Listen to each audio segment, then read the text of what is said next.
Go to Google Play or iTunes and search sPOD Bantam. Download the sPOD Bantam app. Once the app is downloaded, do not start it. Next, we want to put the touchscreen into pairing mode.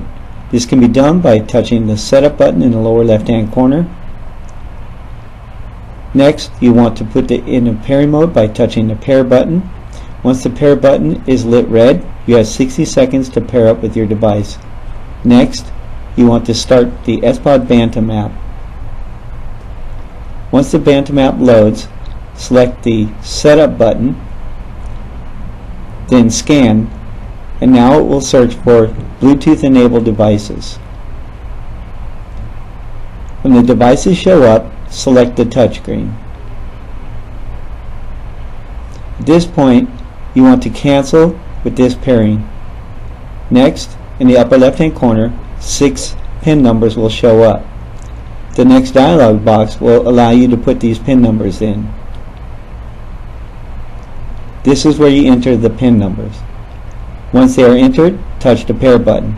You are now paired up with the touchscreen device. Next, for the sPOD Bantam, locate the 6 dip switches on the circuit board.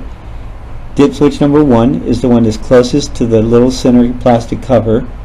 What you want to do is move the dip switch number 1 to the on position, then back off. This puts it in pairing mode for 60 seconds. Next, you want to launch the sPOD Bantam app. When the Bantam app is started, select the setup button, then scan. In a few seconds, it's going to list the Bluetooth enabled devices. At this point, you want to select the Bantam. This screen, hit cancel. Next, 6 pin numbers will show up in the upper left hand corner. In a few seconds, a dialog box will open up and allow you to put these pin numbers in. This is where you enter the pin numbers. Once the pin numbers are entered, push pair.